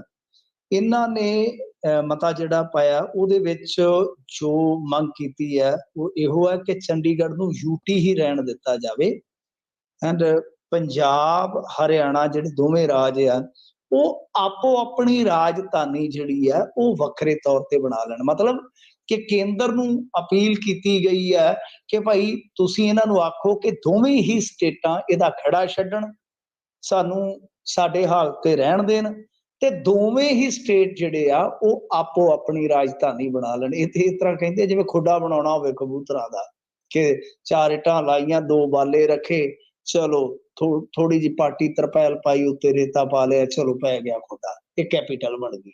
ਏਦਾਂ ਥੋੜੀ ਹੈ ਰਾਜਧਾਨੀ ਬਣਦੀ। ਦੂਜੀ ਗੱਲ ਇਹ ਹੈ ਕਿ ਆਮ ਆਦਮੀ ਪਾਰਟੀ ਤੇ ਮੇਰੇ ਖਿਆਲ ਦੇ ਨਾਲ ਅਕਾਲੀ ਦਲ ਦਾ ਜਿਹੜਾ ਕਾਉਂਸਲਰ ਆ, ਇਹਨਾਂ ਨੇ ਵੀ ਮੁਖਾਲਫਤ ਕੀਤੀ ਹੈ, ਇਹਨਾਂ ਦੀ ਉੱਥੇ ਅੜਫਸ ਹੋਈ ਆ। ਤੇ ਦੂਜੇ ਪਾਸੇ ਜੇ ਤੁਸੀਂ ਦੇਖੋਗੇ ਇਹਨਾਂ ਦੇ ਜਿਹੜੇ ਕਾਉਂਸਲਰ ਆ ਹਰਪ੍ਰੀਤ ਕੌਰ ਬੱਬਲਾ, ਉਹਨਾਂ ਨੇ ਇੱਕ ਬੜੀ ਤਲਖ ਟਿੱਪਣੀ ਵੀ ਕੀਤੀ। ਵੈਸੇ ਉਹ ਸੰਜੀਦਾ ਟਿੱਪਣੀ ਹੈ, ਉਹਨੂੰ ਆਪਾਂ ਲਾਈਟਲੀ ਲੈ ਵੀ ਨਹੀਂ ਸਕਦੇ। ਉਹਨਾਂ ਨੇ ਆਖਿਆ ਕਿ ਇਹ ਮਾਮਲਾ ਸਾਡੇ ਸ਼ਹਿਰ ਦੇ ਬੱਚਿਆਂ ਦੇ ਭਵਿੱਖ ਨਾਲ ਜੁੜਿਆ ਹੋਇਆ ਹੈ। ਚੰਡੀਗੜ੍ਹ ਪੰਜਾਬ ਨੂੰ ਸੌਂਪ ਕੇ ਇੱਥੇ ਡਰੱਗ ਮਾਫੀਆ ਨੂੰ ਵਧਣ ਫੁੱਲਣ ਨਹੀਂ ਦੇਵਾਂਗੇ। ਬੜੀ ਵੱਡੀ ਗੱਲ ਕਹਿ ਰਹੇ ਆ। ਤੇ ਉਹਨਾਂ ਕਿਹਾ ਕਿ ਚੰਡੀਗੜ੍ਹ ਨੂੰ ਕਿਸੇ ਵੀ ਸੂਬੇ ਦਾ ਹਿੱਸਾ ਨਹੀਂ ਬਣਨ ਦੇਵਾਂਗੇ। ਇਹ ਬੀਬੀ ਬੱਬਲਾ ਜਿਹੜੇ ਆ ਇਹ ਮੇਰੇ ਖਿਆਲ ਦੇ ਨਾਲ ਕਾਂਗਰਸ ਦੇ ਵਿੱਚੋਂ ਹੀ ਗਏ ਆ। ਤੇ ਹੁਣ ਕਹਿੰਦੇ ਆ ਕਿ ਜੇਕਰ ਸਾਨੂੰ ਚੰਡੀਗੜ੍ਹ ਲਈ ਹੰਗਰ ਸਟ੍ਰਾਈਕ ਕਰਨੀ ਪਈ, ਭੁੱਖ ਹੜਤਾਲ ਰੱਖਣੀ ਪਈ, ਤਾਂ ਅਸੀਂ ਉਹ ਵੀ ਰੱਖਾਂਗੇ। ਜੇ ਜੇਲ੍ਹ ਜਾਣਾ ਪਿਆ ਤਾਂ ਜੇਲ੍ਹ ਜਾਵਾਂਗੇ। ਤਾਂ ਤੁਸੀਂ ਦੇਖੋ ਕਿ ਕਿਸ ਤਰੀਕੇ ਦੇ ਨਾਲ ਹੁਣ ਇੱਕ ਮੂਵਮੈਂਟ ਜਿਹੜੀ ਆ ਖੜੀ ਕੀਤੀ ਜਾ ਰਹੀ ਹੈ ਚੰਡੀਗੜ੍ਹ ਦੇ ਵਿੱਚ। ਹਸਤਾਖਰ ਮੁਹਿੰਮ ਵੀ ਚੱਲ ਰਹੀ ਹੈ, ਉੱਥੇ ਦਸਤਖਤ ਕੀਤੇ ਜਾ ਰਹੇ ਆ ਇਸੇ ਮੁੱਦੇ ਦੇ ਬਾਬਤ। ਉੱਥੇ ਵਿਧਾਨ ਸਭਾ ਅਲੱਗ ਬਣਾਉਣ ਦੀ ਕਿਤੇ ਨਾ ਕਿਤੇ ਕੋਸ਼ਿਸ਼ ਕੀਤੀ ਜਾ ਰਹੀ ਹੈ, ਰਾਜ ਸਭਾ ਅਲੱਗ ਇੱਕ ਸੀਟ ਰੱਖ ਕੇ ਉੱਥੇ ਕਾਇਮ ਕਰਨ ਦੀ ਕੋਸ਼ਿਸ਼ ਕੀਤੀ ਜਾ ਰਹੀ ਹੈ। ਤਾਂ ਕੁੱਲ ਮਿਲਾ ਕੇ ਤੁਸੀਂ ਦੇਖ ਸਕਦੇ ਹੋ ਕਿ ਇਸ ਤਰ੍ਹਾਂ ਦਾ ਦ੍ਰਿਸ਼ਟਾਂਤ ਆ ਸਾਡੇ ਸਾਹਮਣੇ, ਇਸ ਤਰ੍ਹਾਂ ਦਾ ਇੱਕ ਵਰਤਾਰਾ ਚੱਲਦਾ ਪਿਆ ਜਿਹਦੇ ਵਿੱਚ ਆ ਪੰਜਾਬੀ ਪਿਛੋਕੜ ਵਾਲੇ ਜਿਹੜੇ ਪੰਜਾਬੀ ਪਿਛੋਕੜ ਵਾਲੇ ਲੀਡਰ ਆ ਉਹ ਹੀ ਕਹਿੰਦੇ ਆ ਕਿ ਜੇ ਇੱਥੇ ਪੰਜਾਬ ਵੜ ਗਿਆ ਤੇ ਡਰੱਗ ਆ ਜਾਏਗਾ। ਮੇਰੇ ਖਿਆਲ ਦੇ ਨਾਲ ਉੱਥੇ ਹੁਣ ਤੇ ਚੰਡੀਗੜ੍ਹ ਦੇ ਵਿੱਚ ਸਭ ਡਰੱਗ ਫ੍ਰੀ ਹੋਣਾ ਕੰਮ। ਉੱਥੇ ਤੇ ਮੈਨੂੰ ਲੱਗਦਾ ਸ਼ਰਾਬ ਦਾ ਵੀ ਠੇਕਾ ਨਹੀਂ ਹੈਗਾ ਕਿਤੇ, ਸ਼ਰਾਬ ਵੀ ਪਰੋਂ ਹਿਮਾਚਲ ਚੋਂ ਹੀ ਲੈ ਕੇ ਆਉਂਦੇ ਹੋਣੇ ਪੀਣ ਵਾਲੇ, ਉੱਥੇ ਤਾਂ ਕੁਝ ਵੀ ਨਹੀਂ ਹੈਗਾ। ਸੋ ਇਹ ਗੱਲਾਂ ਨੇ, ਪਰ ਇਹ ਪ੍ਰੋਪੇਗੈਂਡਾ ਇਸ ਤਰ੍ਹਾਂ ਚੱਲਣਾ ਹੀ ਚੱਲਣਾ ਸੀ। ਪਰ ਇਸ ਤੋਂ ਵੀ ਵੱਡੀ ਗੱਲ ਮੈਂ ਤੁਹਾਨੂੰ ਦੱਸਣ ਜਾ ਰਿਹਾ ਜਿਹੜੀ ਧਿਆਨ ਦੇਣ ਵਾਲੀ ਹੈ, ਜਿਹਦੇ ਬਾਰੇ ਧਿਆਨ ਇਹਨਾਂ ਨੇ ਨਾ ਦਿੱਤਾ ਨਾ ਦੇਣਾ, ਨਾ ਸਾਡੇ 99% ਲੋਕ ਦਿੰਦੇ ਆ। ਕੱਲ ਸਦਨ ਦੇ ਵਿੱਚ, ਯਾਨੀ ਇੱਥੇ ਨਹੀਂ, ਲੋਕ ਸਭਾ ਦੇ ਵਿੱਚ ਜਸਵੀਰ ਡਿੰਪਾ ਨੇ ਸਵਾਲ ਕੀਤਾ ਸੀ ਤਾਂ ਉਹਦੇ ਜਵਾਬ ਦੇ ਵਿੱਚ ਜਿਹੜੇ ਸਾਡੇ ਕੇਂਦਰੀ ਗ੍ਰਹਿ ਰਾਜ ਮੰਤਰੀ ਹੈ ਨਿਤਿਆਨੰਦ, ਉਹਨਾਂ ਨੇ ਇੱਕ ਜਵਾਬ ਦਿੱਤਾ। ਉਹਨੇ ਆਖਿਆ ਕਿ ਗੱਲ ਸੁਣੋ, ਧਿਆਨ ਨਾਲ ਗੱਲ ਸੁਣੋ ਸਰਦਾਰ ਜੀ, 60-40 ਵਾਲੀ ਰੇਸ਼ੋ ਕਿਤੇ ਨਹੀਂ ਲਿਖੀ ਜੇ ਐਕਟ ਦੇ ਵਿੱਚ। ਉਹਨਾਂ ਨੇ ਵਰਕਾ ਹੀ ਪਾੜ ਦਿੱਤਾ। ਜਿਹੜਾ ਲਾਸਟ ਦਾਵਾ ਆਖਰੀ ਦਾਵਾ ਹੈ ਜਿਹੜਾ, ਉਹਦਾ ਵੀ ਵਰਕਾ ਪਾੜ ਦਿੱਤਾ। ਔਰ ਪੰਜਾਬੀ ਮੀਡੀਆ ਦੇ ਕਿਸੇ ਵੀ ਪੋਰਸ਼ਨ ਦੇ ਵਿੱਚ ਤੁਸੀਂ ਇਹ ਖਬਰ ਦਿਖਾ ਲਓ, ਕਿਤੇ ਵੀ ਨਹੀਂ ਹੈਗੀ ਇਹ ਖਬਰ। ਜਦ ਕਿ ਲੋਕ ਸਭਾ ਦੇ ਵਿੱਚ ਕੇਂਦਰੀ ਗ੍ਰਹਿ ਰਾਜ ਮੰਤਰੀ ਲਾਸਟ ਦਾਵਾ ਹੈ ਜਿਹੜਾ ਪੰਜਾਬ ਦਾ, ਉਹਨੂੰ ਪਾੜ ਕੇ ਸੁੱਟ ਰਿਹਾ। ਔਰ ਸਾਡੇ ਲੀਡਰਾਂ 'ਚ ਕਿਸੇ ਕੋਲ ਇੰਨਾ ਨਾ ਗਿਆਨ ਆ ਨਾ ਇੰਨਾ ਸਮਾਂ ਆ ਇਹ ਕਹਿ ਸਕਣ ਕਿ ਬੇਸ਼ੱਕ ਇਹਨਾਂ ਨੇ ਪੜ੍ਹਿਆ ਹੀ ਨਹੀਂ ਹੋਣਾ। ਪਹਿਲੀ ਗੱਲ, 99% ਇਹਨਾਂ ਚੋਂ ਕਿਸੇ ਨੇ ਪੁਨਰਗਠਨ ਐਕਟ ਪੜ੍ਹਿਆ ਹੀ ਨਹੀਂ ਹੋਊਗਾ। ਸਾਡੇ ਆਪਣਿਆਂ ਨੇ ਨਹੀਂ ਪੜ੍ਹਿਆ ਹੋਣਾ, ਬਹੁਤਿਆਂ ਨੇ ਗੱਲਾਂ ਕਰਦੇ ਪੁਨਰਗਠਨ ਐਕਟ ਪੜ੍ਹਿਆ ਹੀ ਨਹੀਂ ਹੋਏਗਾ। ਜੇ ਇਹਨਾਂ ਨੇ ਪੜ੍ਹਿਆ ਹੁੰਦਾ ਤੇ ਉੱਥੇ ਜਵਾਬ ਦਿੰਦੇ ਕਿ ਭਾਈ ਬੇਸ਼ੱਕ ਉਸ ਐਕਟ ਦੇ ਵਿੱਚ 60-40 ਰੇਸ਼ੋ ਨਾ ਲਿਖੀ ਹੋਏਗੀ, ਪਰ ਉਸ ਟਾਈਮ ਵਰਬਲੀ ਦੇਸ਼ ਦੇ ਪ੍ਰਧਾਨ ਮੰਤਰੀ ਨੇ ਐਸਾ ਕਿਹਾ, ਔਰ ਦੇਸ਼ ਦੇ ਪ੍ਰਧਾਨ ਮੰਤਰੀ ਦੇ ਕਹਿਣ ਤੇ ਡੈਮਾਂ ਦਾ ਕੰਟਰੋਲ ਚਲੇ ਗਿਆ ਸੀਗਾ। ਜੀ ਔਰ 78-79 ਕਿਹੜਾ ਸੰਵਿਧਾਨ ਦੇ ਵਿੱਚ ਇਹਨਾਂ ਨੇ ਸਾਰਾ ਕੁਝ ਸਹੀ ਤਰੀਕੇ ਨਾਲ ਕੀਤਾ ਸੀਗਾ। ਔਰ ਇਹਦੇ ਤੇ ਫੇਰ ਦੁਬਾਰਾ ਮੋਹਰ ਲੱਗਦੀ ਹੈ ਜਦੋਂ ਰਾਜੀਵ ਲੰਗੋਵਾਲ ਅਕੋਰਡ ਹੁੰਦਾ ਹੈ। ਉਸ ਟਾਈਮ ਵੀ ਇਹ ਕਿਹਾ ਜਾਂਦਾ ਕਿ 26 ਜਨਵਰੀ 1986 ਨੂੰ ਜਦ ਤੱਕ ਚੰਡੀਗੜ੍ਹ ਤੁਹਾਨੂੰ ਨਹੀਂ ਮਿਲਦਾ ਤਦ ਤੱਕ 60-40 ਵਾਲੀ ਰੇਸ਼ੋ ਦੇ ਮੁਤਾਬਕ ਚੱਲਣ ਦਿਓ। ਤਾਂ ਦੋ ਪ੍ਰਧਾਨ ਮੰਤਰੀ ਜਿਹੜੇ ਆ ਉਹ ਭਰੋਸਾ ਦਿੰਦੇ, ਤਾਂ ਮਤਲਬ ਇਹ ਆ ਕਿ ਦੋਨੇ ਹੀ ਪ੍ਰਧਾਨ ਮੰਤਰੀ ਝੂਠੇ ਇਸ ਮੁਲਕ ਦੇ। ਜੇ ਪ੍ਰਧਾਨ ਮੰਤਰੀ ਝੂਠੇ ਤੇ ਫਿਰ ਪਿੱਛੇ ਕੀ ਰਹਿ ਜਾਂਦਾ ਹੈ। ਦੂਜੀ ਚੀਜ਼ ਇਹ ਹੈ ਕਿ ਦੋ ਅਸੈਂਬਲੀਆਂ ਨੇ, ਹਰਿਆਣੇ ਨੇ ਵੀ ਮਤਾ ਪਾ ਕੇ ਇਹ ਕਿਹਾ ਕਿ 60-40 ਦੀ ਰੇਸ਼ੋ ਦੇ ਵਿੱਚ ਸਾਨੂੰ ਪੂਰਾ ਆਪਣਾ ਹੱਕ ਨਹੀਂ ਦਿੱਤਾ ਜਾਂਦਾ। ਪੰਜਾਬ ਨੇ ਵੀ ਇਹੀ ਗੱਲ ਕਹੀ ਆ। ਇਹਦਾ ਮਤਲਬ ਹੈ ਕਿ ਦੋਵੇਂ ਅਸੈਂਬਲੀਆਂ ਝੂਠ ਬੋਲਦੀਆਂ, ਅਖਬਾਰ ਦਸਤਾਵੇਜ਼ ਸਾਰੇ ਝੂਠ ਬੋਲਦੇ ਆ। ਸੋ ਜਦੋਂ ਇੱਥੋਂ ਤੱਕ ਕੋਈ ਕਹਿ ਦੇਵੇ ਕਿ 60-40 ਦੀ ਰੇਸ਼ੋ ਹਾਈ ਨਹੀਂ ਹੈ, ਉੱਥੇ ਇਹ ਵੀ ਕਹਿ ਸਕਦੇ ਸੀਗੇ ਕਿ ਉਹ ਬੇਸ਼ੱਕ ਐਕਟ ਦੇ ਵਿੱਚ ਐਗਜ਼ਿਸਟ ਨਹੀਂ ਕਰਦੀ, ਪਰੰਤੂ ਇੱਕ ਜ਼ਬਾਨੀ ਕਲਾਮੀ, ਇੱਕ ਵਰਬਲੀ ਉੱਥੇ ਇਕਰਾਰ ਕੀਤਾ ਗਿਆ ਸੀ ਜਿਹਦੇ ਆਧਾਰ ਤੇ ਹੀ ਇਹ ਸਾਰੀ ਗੱਲ ਅੱਗੇ ਤੁਰਦੀ ਆਈ ਹੈ। ਤਾਂ ਫਿਰ ਗੱਲ ਕੁਝ ਹੋਰ ਹੁੰਦੀ, ਜ਼ੁਬਾਨ ਦੀ ਗੱਲ ਹੁੰਦੀ। ਪਰ ਮੈਂ ਜਿਵੇਂ ਕਿਹਾ ਕਿ ਇੱਥੇ ਸਾਰਾ ਕੁਝ ਹੈ ਜਿਹੜਾ ਉਹ ਇਸ ਪੱਖ ਤੋਂ ਕੀਤਾ ਜਾ ਰਿਹਾ ਕਿ ਕੋਈ ਦਾਅਵੇ ਦੀ ਕੰਨੀ ਕੁਤਰ ਰਹਿ ਨਾ ਜਾਵੇ। ਸਾਰਾ ਕੁਝ ਹੈ ਜਿਹੜਾ ਉਹ ਬੰਦ ਕਰ ਦਿਓ ਤੇ ਕੰਮ ਨਿਬੇੜੋ। ਜੀ ਜੀ ਜੀ ਮਿੰਟੂ ਜੀ, ਅਗਲੀ ਗੱਲ ਕਰੀਏ ਆਪਾਂ ਭਗਵੰਤ ਮਾਨ ਸਰਕਾਰ ਦੀ। ਚਰਚਾਵਾਂ ਬੜੀਆਂ ਤੇਜ਼ ਨੇ ਕਿ 21 ਦਿਨਾਂ ਦੇ ਵਿੱਚ 19 ਕਤਲ ਪੰਜਾਬ ਦੇ ਵਿੱਚ ਹੋਏ ਆ ਤੇ ਵਿਰੋਧੀਆਂ ਦੇ ਨਿਸ਼ਾਨੇ ਤੇ ਆ ਮਾਨ ਸਰਕਾਰ। ਪ੍ਰਗਟ ਸਿੰਘ ਕਹਿ ਰਿਹਾ ਮਾਨ ਸਾਹਿਬ ਮੁੜਿਆਓ। ਦੇਖੋ ਗੱਲ ਕੀ ਹੈ ਕਿ ਭਗਵੰਤ ਮਾਨ ਇਸ ਕਰਕੇ ਨਿਸ਼ਾਨੇ ਤੇ ਨੇ ਕਿਉਂਕਿ ਪਹਿਲਾਂ ਗੁਜਰਾਤ ਗਏ ਸਨ ਤੇ ਫਿਰ ਉਸ ਤੋਂ ਬਾਅਦ ਹਿਮਾਚਲ ਦੇ ਵਿੱਚ ਡਾਕਟਰ ਧਰਮਵੀਰ ਗਾਂਧੀ ਨੇ ਵੀ ਆਖਿਆ ਕਿ ਇੱਥੇ ਸਾਰਾ ਕੁਛ ਉਥਲ ਪੁਥਲ ਹੋ ਰਹੀ ਆ ਤੇ ਤੁਸੀਂ ਹਸੀਨ ਵਾਦੀਆਂ ਦੇ ਵਿੱਚ ਮਜ਼ੇ ਲੈ ਰਹੇ ਜੇ। ਹੁਣ ਪ੍ਰਗਟ ਸਿੰਘ ਨੇ ਤੇ ਇੱਥੋਂ ਤੱਕ ਕਹਿ ਦਿੱਤਾ ਕਿ ਪ੍ਰਚਾਰ ਮੰਤਰੀ ਭਗਵੰਤ ਮਾਨ ਜੀ ਹੁਣ ਪੰਜਾਬ ਵੱਲ ਵੀ ਵੇਖ ਲਓ, ਬਹੁਤ ਹੋ ਗਿਆ ਸੂਬਿਆਂ ਦਾ ਪ੍ਰਚਾਰ, ਮੁੜ ਆਓ। ਹੁਣ ਨਿੱਕੂ ਹੁੰਦਾ ਤਾਂ ਉਹ ਦੂਜੀ ਤਰ੍ਹਾਂ ਹੀ ਕਹਿੰਦਾ ਢਿੱਲੀ ਗਲਦੀ ਪੈ ਗਈ ਗਾਨੀ ਤੂੰ ਪਰਦੇਸੋਂ ਨਹੀਂ ਮੁੜਿਆ। ਸੋ ਉਹ ਇਹ ਆ ਕਿ ਵਿਰੋਧੀ ਜਿਹੜੇ ਨਿਸ਼ਾਨੇ ਕੱਸਦੇ ਪਏ ਕਿਉਂਕਿ ਹੈਲੀਕਾਪਟਰ ਉੱਥੋਂ ਉੱਡ ਕੇ ਚੰਡੀਗੜ੍ਹ ਤੋਂ ਹਿਮਾਚਲ ਦੇ ਵਿੱਚ ਜਾਂਦਾ ਆ। ਇੱਕ ਕਹਿ ਲਓ ਕਿ ਉਸ ਪਾਰਟੀ ਦੇ ਪ੍ਰਚਾਰ ਵਾਸਤੇ ਜਿਸ ਪਾਰਟੀ ਦਾ ਰੋਣਾ ਇਹ ਹੁੰਦਾ ਸੀਗਾ ਕਿ ਚੰਨੀ ਜੀ ਦੇਖੋ ਹੈਲੀਕਾਪਟਰ ਤੋਂ ਥੱਲੇ ਨਹੀਂ ਉਤਰਦਾ, ਇਹਨੂੰ ਫੜ ਫੜਾ ਕੇ ਧਰੋ।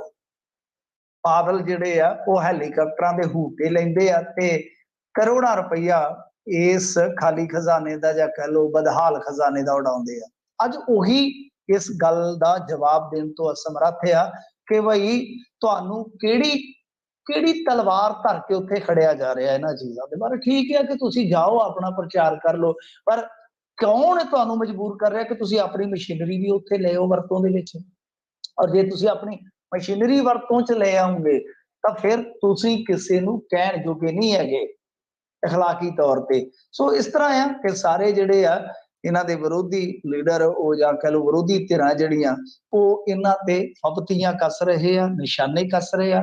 ਦੇਖੋ ਗੱਲ ਕੀ ਆ ਕਿ ਇੱਕ ਹੋਰ ਵੀ ਮਾਮਲਾ ਹੈ ਜਿੱਦਾਂ ਤੁਸੀਂ ਕਤਲ ਦਾ ਜ਼ਿਕਰ ਕੀਤਾ ਕਿ ਕਤਲ ਹੋਏ ਨੇ 22 ਹੋਏ ਆ 30 ਹੋਏ। ਮੈਨੂੰ ਲੱਗਦਾ ਕਿ ਜੇ ਇਹਦੇ ਵਿੱਚ ਤੁਸੀਂ ਡਰੱਗ ਵਾਲੇ ਵੀ ਜੋੜ ਲਵੋ ਤਾਂ ਮੇਰਾ ਇੱਕ ਉੱਕਾ ਪੁੱਕਾ ਅੰਦਾਜ਼ਾ ਆ ਕਿ ਤਕਰੀਬਨ 7-8 ਓਵਰਡੋਜ਼ ਨਾਲ ਵੀ ਮਰ ਚੁੱਕੇ ਨੇ।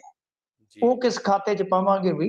ਇਹ ਤਾਂ ਕਹਿੰਦੇ ਸੀਗੇ ਕਿ ਸਾਨੂੰ ਇੱਥੇ ਘੱਲੋ, ਸੱਤਾ ਦੇ ਵਿੱਚ ਘੱਲੋ ਤੇ ਅਸੀਂ ਨਾਲ ਦੀ ਨਾਲ ਪੁਲਿਸ ਨੂੰ ਫ੍ਰੀ ਹੈਂਡ ਕਰ ਦੇਣਾ, ਡਰੱਗ ਫ੍ਰੀ ਕਰ ਦੇਣਗੇ। ਹੁਣ ਮੈਂ ਅੱਗੇ ਵੀ ਕਿਹਾ ਕਿ ਕਰਪਸ਼ਨ ਫ੍ਰੀ ਤਾਂ ਕਹਿਣ ਲੱਗ ਪਏ ਕਿ ਪੰਜਾਬ ਹੋ ਗਿਆ, ਤੇ ਡਰੱਗ ਫ੍ਰੀ ਵੀ ਕਹਿਣਗੇ ਜਾ ਕੇ ਕਿਸੇ ਨਾ ਕਿਸੇ ਸੂਬੇ ਚ, ਤੇ ਡਰੱਗ ਫ੍ਰੀ ਵੀ ਕਰ ਦਿੱਤਾ ਹੈ। ਪਰ ਡਰੱਗ ਫ੍ਰੀ ਨਹੀਂ ਹੈ ਇਹ, ਤੇ ਮੇਰੇ ਖਿਆਲ ਦੇ ਨਾਲ ਸਾਰਾ ਕੁਝ ਹੀ ਫ੍ਰੀ ਕਰਨਗੇ। ਬਿਜਲੀ ਵੀ ਫ੍ਰੀ, ਡਰੱਗ ਵੀ ਫ੍ਰੀ, ਤੇ ਸਾਰਾ ਕੁਝ ਫ੍ਰੀ ਕੀਤੀ ਜਾਂਦੇ ਆ। ਤੋ ਜਿਹੜੀ ਗੱਲ ਕਰਨ ਵਾਲੀ ਹੈ ਕਿ ਤੁਸੀਂ ਆਪਣਾ ਲਾਅ ਐਂਡ ਆਰਡਰ ਵੀ ਦੇਖੋ, ਜਿੱਥੇ ਜਾਣਾ ਚਾਹੋ ਸਰਕਾਰੀ ਮਸ਼ੀਨਰੀ ਸਾਡੀ ਯੂਜ਼ ਨਾ ਕਰੋ, ਸਾਡੇ ਤੇ ਬੋਝ ਨਾ ਪਾਓ, ਖਜ਼ਾਨੇ ਤੇ ਬੋਝ ਨਾ ਪਾਓ।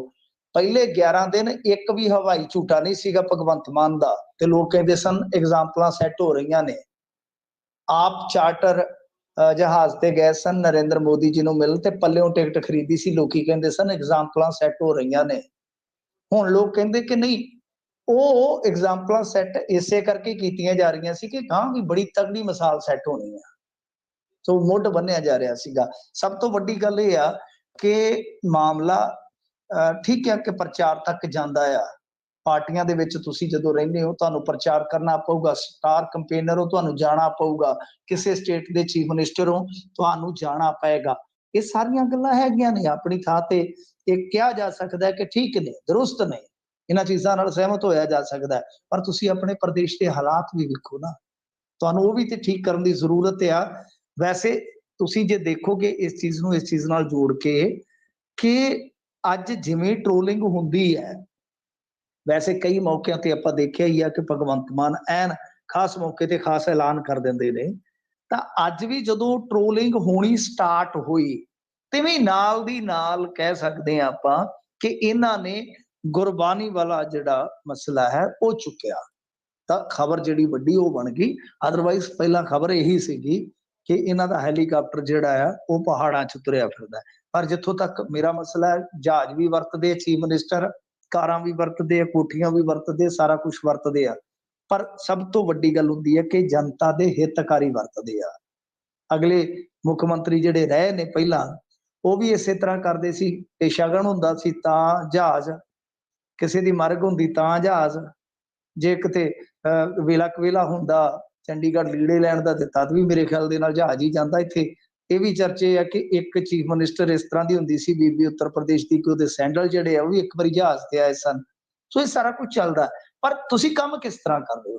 ਅੱਜ ਹੀ ਇੱਕ ਰਿਪੋਰਟ ਆਈ ਆ ਕਿ ਚੰਡੀਗੜ੍ਹ ਦੇ ਮੁੱਦੇ ਤੇ ਇਹ ਕਹਿੰਦੇ ਸਨ ਕਿ ਅਮਿਤ ਸ਼ਾਹ ਤੇ ਨਰਿੰਦਰ ਮੋਦੀ ਤੋਂ ਸਮਾਂ ਮੰਗ ਲਿਆ ਗਿਆ।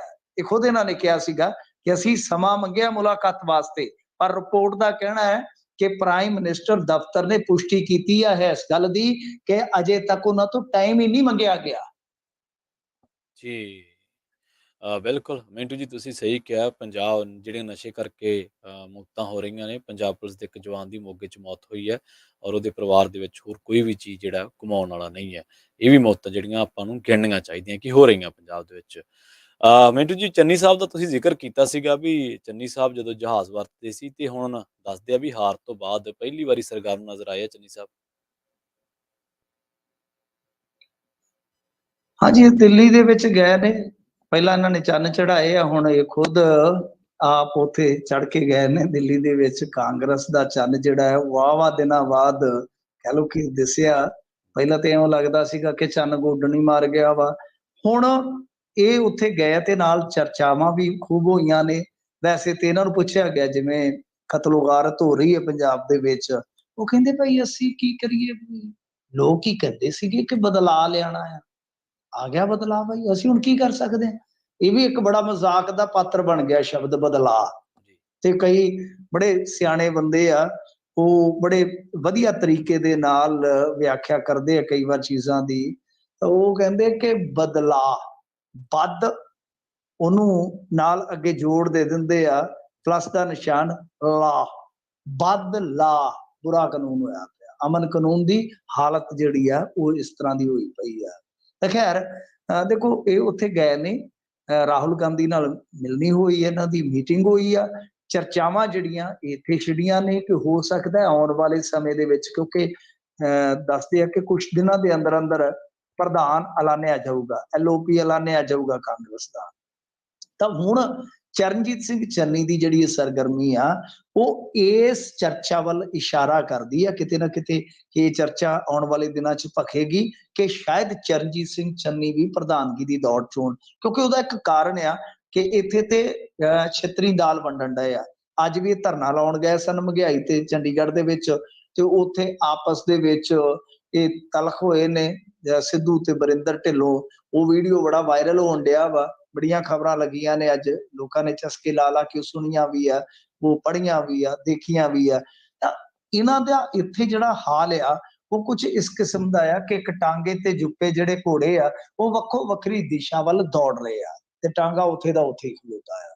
ਸੋ ਇਸ ਕਰਕੇ ਹੋ ਸਕਦਾ ਹੈ ਕਿ ਆਉਣ ਵਾਲੇ ਸਮੇਂ ਦੇ ਵਿੱਚ ਕਿ ਇਸ ਕਲੇਸ਼ ਨੂੰ ਨਿਬੇੜਨ ਵਾਸਤੇ ਜਿਹੜਾ ਪਿਆ ਹੋਇਆ ਕਿ ਜ਼ਿਆਦਾ ਨਾ ਖਿਲਰੇ, ਹੋ ਸਕਦਾ ਹੈ ਕਿ ਇੱਕ ਐਸਾ ਚਿਹਰਾ ਦੇ ਦਿੱਤਾ ਜਾਵੇ ਜਿਹਦੇ ਤੇ ਚਾਹ ਕੇ ਵੀ ਕੋਈ ਅਸਹਿਮਤੀ ਨਾ ਕਰੇ। ਤੁਹਾਨੂੰ ਯਾਦ ਹੋਣਾ ਕਿ ਜਦੋਂ ਚੰਨੀ ਨੂੰ ਇਸ ਤਰ੍ਹਾਂ ਲਾਣਿਆ ਸੀਗਾ ਤਾਂ ਫਸ ਗਏ ਸੀ ਸਿੱਧੂ ਵੀ ਜਾਂ ਦੂਜੇ ਤੀਜੇ ਧੜੇ ਵੀ ਫਸ ਗਏ ਸੀ ਸਾਰੇ। ਉਸ ਤੋਂ ਪਹਿਲਾਂ ਚੀਫ ਮਿਨਿਸਟਰ ਵੈਰੀ ਵੀ ਦੇਖਿਆ ਸੀਗਾ, ਕਿਉਂਕਿ ਉਹ ਐਸੀ ਭਾਈਚਾਰੇ ਤੋਂ ਆਉਂਦੇ ਆ, ਬਹੁਤਾ ਰੌਲਾ ਨਹੀਂ ਪਾਉਂਦੇ ਇਸ ਕਰਕੇ ਕਿ ਸਾਡੇ ਵਿਰੁੱਧ ਐਸੀ ਭਾਈਚਾਰੇ ਤੇ ਜੇ ਵੋਟ ਹੋ ਗਏ ਤੇ ਕਿੱਧਰ ਨੂੰ ਜਾਵਾਂਗੇ। ਸੋ ਇਹ ਹੋ ਸਕਦਾ ਹੈ, ਸੰਭਾਵਨਾ ਵੇਖੋ ਇਹਦੀ ਕੋਈ ਪੁਸ਼ਟੀ ਨਹੀਂ ਹੈਗੀ, ਪਰ ਇਸ ਮੁਲਾਕਾਤ ਨੇ ਚਰਚੇ ਜ਼ਰੂਰ ਛਿੜੇ ਆ। ਜੀ ਬਿਲਕੁਲ, ਸਿਆਸਤ ਦੇ ਵਿੱਚ ਸੰਭਾਵਨਾਵਾਂ ਥਾਂ ਬਣੀਆਂ ਰਹਿੰਦੀਆਂ ਨੇ। ਅਫਸਰਾਂ ਦੀ ਗੱਲ ਕਰੀਏ ਮਿੰਟੂ ਜੀ, ਨੇਤਾਵਾਂ ਦੀ ਚਰਚਾ ਤਾਂ ਆਮ ਤੌਰ ਤੇ ਹੁੰਦੀ ਰਹਿੰਦੀ ਹੈ ਕਿ ਇਹਨਾਂ ਨੇ ਆਹ ਕੀਤਾ, ਇਹਨਾਂ ਨੇ ਆਹ ਕੀਤਾ, ਔਰ ਹੋਣੀ ਵੀ ਚਾਹੀਦੀ ਹੈ ਕਿਉਂਕਿ ਅਸੀਂ ਉਹਨਾਂ ਨੂੰ ਚੁਣੇ ਇਸ ਕੰਮ ਵਾਸਤੇ ਹੈ। ਪਰ ਅਫਸਰਾਂ ਦੀ ਇੱਕ ਭੁੱਲ ਵੀ ਕਰੋੜਾਂ 'ਚ ਪੈ ਗਈ ਹੈ ਮਿੰਟੂ ਜੀ। ਦੇਖੋ ਇਹਦੇ ਚ ਕੀ ਆ ਕਿ ਇਹ ਖਬਰ ਬਹੁਤ ਚਰਚਿਤ ਆ। ਹੋਇਆ ਕੀ ਆ ਕਿ ਮਿਨੀ ਸੈਕਟਰੀਏਟ ਬਣਿਆ ਸੀਗਾ ਮੋਗੇ ਦੇ ਵਿੱਚ 21 ਸਾਲ ਪਹਿਲਾਂ ਅਕਾਲੀ ਭਾਜਪਾ ਸਰਕਾਰ ਨੇ 32 ਕਰੋੜ ਚ ਬਣਵਾਇਆ ਸੀਗਾ ਇਹ। ਤਾਂ ਉਹਦੇ ਚ ਹੋਣਾ ਤੇ ਇਹ ਸੀਗਾ ਕਿ ਜਿਹੜੀ ਜ਼ਮੀਨ ਆ ਇੱਕ ਮਤਾ ਪਾ ਕੇ ਪੁੱਡਾ ਨੂੰ ਟਰਾਂਸਫਰ ਹੋਣੀ ਸੀਗੀ, ਤੇ ਜਿਹੜੇ ਅਫਸਰ ਸੀਗੇ ਉਹ ਤੁਹਾਨੂੰ ਪਤਾ ਹੀ ਅੱਜ ਕੱਲ ਉਹਨਾਂ ਨੂੰ ਕੰਮ ਬੜੇ ਹੁੰਦੇ ਆ, ਉਹ ਕਿਤੇ ਭੁੱਲ ਗਏ, ਰੁੱਝ ਗਏ। ਉਹਦਾ ਨਤੀਜਾ ਕੀ ਨਿਕਲਿਆ ਕਿ 2018 ਤੱਕ, 2001 ਤੋਂ ਲੈ ਕੇ 18 ਤੱਕ, ਮਤਲਬ 17 ਸਾਲ ਦਾ ਜਿਹੜਾ ਕਿਰਾਇਆ ਸੀਗਾ ਪੰਚਾਇਤੀ ਰਾਜ ਡਿਪਾਰਟਮੈਂਟ ਨੇ, ਉਹ 24 ਕਰੋੜ 24 ਲੱਖ 51,792, ਮਤਲਬ ਕਿਹੜਾ ਫਰਲਾ ਬਣਾ ਕੇ ਘੱਲ ਦਿੱਤਾ ਕਿ ਲਿਆਓ ਭਾਈ ਸਾਡਾ ਤੁਸੀਂ ਕਿਰਾਇਆ ਸੁਕੋ। 24 ਕਰੋੜ ਤੋਂ ਜ਼ਿਆਦਾ ਕਿਰਾਇਆ ਬਣਾ ਦਿੱਤਾ ਗਿਆ, ਜਦ ਕਿ ਇਹ ਭੁੱਲ ਅਫਸਰਾਂ ਦੀ ਹੈ। ਤਾਂ ਹੁਣ ਦੇਖੋ ਮਾਮਲਾ ਤਾਂ ਕੁਝ ਵੀ ਨਹੀਂ ਸੀਗਾ ਕਿ ਇੱਕ ਫਾਰਮੈਲਿਟੀ ਆ, ਫਾਰਮੈਲਿਟੀ ਹੋ ਜਾਂਦੀ, ਉਸ ਤੋਂ ਬਾਅਦ ਸਾਰੀ ਗੱਲਬਾਤ ਜਿਹੜੀ ਆ ਉਹ ਆਪਣੇ ਆਪ ਹੀ ਸਿਰੇ ਚੜ ਜਾਣੀ ਸੀਗੀ। ਹੁਣ ਮਾਮਲਾ ਜਿਹੜਾ ਉਹ ਮਹਿਕਮਿਆਂ ਦਾ ਬਣ ਗਿਆ, ਚਲੋ ਨਿਬੜ ਜਾਏਗਾ, ਸਾਰੇ ਮਹਿਕਮੇ ਇਹਨਾਂ ਦੇ ਆਪਣੇ ਸਰਕਾਰੀ ਹੋਈ ਆ। ਪਰ ਸਭ ਤੋਂ ਵੱਡੀ ਗੱਲ ਹੈ ਕਿ ਇਸ ਤਰ੍ਹਾਂ ਦੀ ਅਣਦੇਖੀ ਕਰਨ ਵਾਲੇ ਜਾਂ ਅਣਗਹਿਲੀ ਕਰਨ ਵਾਲੇ ਅਫਸਰ ਆ, ਉਹ ਤੇ ਸ਼ਾਇਦ ਰਿਟਾਇਰ ਵੀ ਹੋ ਗਏ ਹੋਣਗੇ, ਸ਼ਾਇਦ ਕੋਈ ਇੱਕਾ ਦੁੱਕਾ।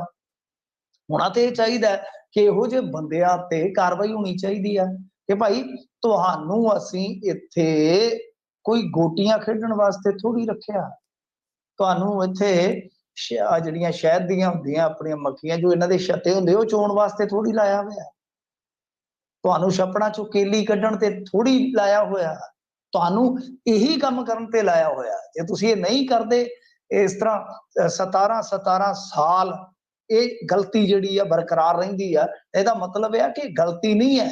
ਜੇ ਤੁਸੀਂ ਦੇਖੋ ਕਿ ਪ੍ਰਸ਼ਾਸਕੀ ਤੌਰ ਤੇ ਗੁਨਾਹ ਹੈ, ਇਹ ਡਿਊਟੀ ਦੇ ਵਿੱਚ ਬਹੁਤ ਵੱਡੀ ਕੁਤਾਹੀ ਹੈ। ਆਮ ਬੰਦਾ ਜਿਹੜਾ ਉਹ ਆਪਣਾ ਲਾਇਸੈਂਸ ਘਰੇ ਭੁੱਲ ਜਾਵੇ ਤੇ ਪੁਲਿਸ ਵਾਲਾ ਥੱਪੜਾ ਮਾਰ ਕੇ ਕਹਿੰਦਾ ਕਿ ਤੇਰੇ ਪਿਓ ਦਾ ਰਾਜ ਹੈ, ਉੱਥੇ ਘਰੇ ਛੱਡ ਆਇਆ, ਚੱਲ ਹੁਣ ਆ ਘਰੇ ਹੀ ਲੈ ਜਾ ਚਲਾਣ, ਉੱਥੇ ਘਰੇ ਜਾ ਕੇ ਦਿਖਾ ਕੇ ਤੇ ਉੱਥੇ ਫੜ ਨਹੀਂ ਆਉਂਦਾ। ਸੋ ਗੱਲ ਇਹ ਆ ਕਿ ਇੱਕ ਆਮ ਬੰਦਾ ਮਾੜੀ ਜੀ ਭੁੱਲ ਕਰੇ ਤੇ ਉਹਦੇ ਤੇ 36 ਤਰ੍ਹਾਂ ਦੇ ਸਿਕੰਜੇ ਆ, ਤੇ ਜੇ ਇਹ ਇਸ ਤਰ੍ਹਾਂ ਦੀ ਭੁੱਲ ਕਰਦੇ ਆ ਤਾਂ ਮੇਰੇ ਖਿਆਲ ਦੇ ਨਾਲ ਜੇ ਇਹਨਾਂ ਨੂੰ ਕੁਝ ਵੀ ਨਹੀਂ ਹੁੰਦਾ, ਇਹਦਾ ਮਤਲਬ ਹੈ ਕਿ ਇਸ ਦੇਸ਼ ਦੇ ਵਿੱਚ ਦੋ ਤਰ੍ਹਾਂ ਦਾ ਹੀ ਇੱਕ ਸਮਾਜ ਬਣਿਆ ਪਿਆ, ਦੋ ਹਿੱਸਿਆਂ 'ਚ ਵੰਡਿਆ ਪਿਆ, ਅਮੀਰ ਗਰੀਬ ਦਾ, ਤੇ ਕਾਨੂੰਨ ਵੀ ਸ਼ਾਇਦ ਦੋ ਤਰੀਕਿਆਂ ਨਾਲ ਹੀ ਦੋ ਬੰਦਿਆਂ ਨੂੰ ਟਰੀਟ ਕਰਦਾ ਆ। ਜੀ ਬਿਲਕੁਲ, ਜਾਂਦੇ ਜਾਂਦੇ ਪੱਤਰਕਾਰਤਾ ਦੀ ਗੱਲ ਕਰੀਏ, ਜੋਖਮ ਭਰਿਆ ਕੰਮ ਹੈ ਮਿੰਟੂ ਜੀ, ਪਰ ਪੱਤਰਕਾਰ ਦੇ ਲੀੜੇ ਲਵਾ ਲਏ ਗਏ ਆ। ਨਿਊ ਇੰਡੀਆ ਦਾ ਦੱਸਦੇ ਪੱਤਰਕਾਰ ਸੀ। ਦੇਖੋ ਨਿਊ ਇੰਡੀਆ ਤੇ ਜਿਹੜਾ ਹੈ ਉਹ ਆਪਣੇ ਆਪ ਹੀ ਬਣ ਜਾਂਦਾ ਹੈ ਨਾ, ਜਦੋਂ ਇਸ ਤਰ੍ਹਾਂ ਦੀ ਕੋਈ ਘਟਨਾ ਹੁੰਦੀ ਹੈ ਤਾਂ ਉਹ ਨਿਊ ਇੰਡੀਆ ਹੀ ਆ ਕਿ ਇਸ ਦੇਸ਼ ਦੇ ਵਿੱਚ ਹੁਣ ਜਿਹੜਾ ਕੁਝ ਵਾਪਰਦਾ ਹੈ ਨਵੇਂ ਕਿਸਮ ਦਾ ਹੀ ਇੰਡੀਆ। ਤਾਂ ਖੈਰ ਇਹਦੇ 'ਚ ਇਹ ਸਭ ਕੁਝ ਅੱਗੇ ਖਿਆਲ ਦੇ ਨਾਲ ਠੀਕ ਹੋ ਕੇ ਨਹੀਂ ਚੱਲੇਗਾ, ਬਹੁਤ ਗਲਤ ਹੋ ਕੇ ਚੱਲੇਗਾ।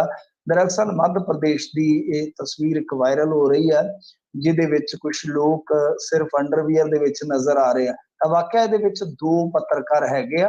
ਬੇਸਿਕਲੀ ਪਹਿਲਾਂ ਤੇ ਕਿਹਾ ਗਿਆ ਕਿ ਇਹਨਾਂ ਨੇ ਕੋਈ ਖਬਰ ਛਾਪੀ ਸੀਗੀ, ਤਾਂ ਉਹਦੇ ਕਰਕੇ ਲੀੜੇ ਜਿਹੜੇ ਆ ਉਹ ਲੋਹਾਏ ਗਏ ਆ, ਮਤਲਬ ਕਿ ਇਹਨਾਂ ਨੂੰ ਜ਼ਲੀਲ ਕੀਤਾ ਗਿਆ। ਬਹੁਤ ਜ਼ਿਆਦਾ ਬੁੱਧੀਜੀਵੀ ਜਿਹੜੇ ਨੈਸ਼ਨਲ ਲੈਵਲ ਦੇ ਆ ਉਹ ਇਸ ਖਬਰ ਨੂੰ ਸਪਰੈਡ ਕਰ ਰਹੇ ਸਨ, ਪਰ ਜੇ ਦੇਖੋਗੇ ਤਾਂ ਕੁਝ ਇਹ ਮਾਮਲਾ ਸਾਫ਼ ਹੋਇਆ ਕਿ ਕਨਿਸ਼ਕ ਤਿਵਾੜੀ ਜਿਹੜੇ ਆ ਉਹਨਾਂ ਨੇ ਸਾਫ਼ ਕੀਤਾ ਕਿ ਵਾਕਿਆ ਇਸ ਤਸਵੀਰ ਦੇ ਵਿੱਚ ਜਿਹੜੇ ਲੋਕ ਦਿਸ ਰਹੇ ਆ 5-7, ਉਹਨਾਂ ਦੇ ਵਿੱਚ ਦੋ ਪੱਤਰਕਾਰ ਆ ਤੇ ਇੱਕ ਉਹਨਾਂ ਦਾ ਕੈਮਰਾਮੈਨ ਹੈ। ਬਾਕੀ ਜਿਹੜੇ ਥੀਏਟਰ ਦੇ ਨਾਲ ਜੁੜੇ ਜਾਂ ਆਰਟੀਆਈ ਐਕਟਿਵਿਸਟ ਆ ਉਹ ਸਾਰੇ ਆ, ਕਿਉਂਕਿ ਕਿਸੇ ਥੀਏਟਰ ਆਰਟਿਸਟ ਕੋਈ ਨੀਰਜ ਸੀਗਾ, ਉਹਦੀ ਅਰੈਸਟ ਹੋਈ ਆ। ਮਤਲਬ ਕਿ ਜਿੱਦਾਂ ਤੁਸੀਂ ਦੇਖਿਆ ਹੀ ਹੋਏਗਾ ਕਿ ਇੱਕ ਵਾਰੀ ਇੱਥੇ ਕਰਨਾਟਕ ਦੇ ਵਿੱਚ ਕੁਝ ਬਾਲ ਸੀਗੇ, ਉਹਨਾਂ ਨੇ ਨਾਟਕ ਖੇਡ ਦਿੱਤਾ ਸੀ ਤਾਂ ਉਹਨਾਂ ਤੇ ਦੇਸ਼ ਧਰੋਹ ਦਾ ਮੁਕੱਦਮਾ ਦਰਜ ਹੋ ਗਿਆ ਸੀਗਾ।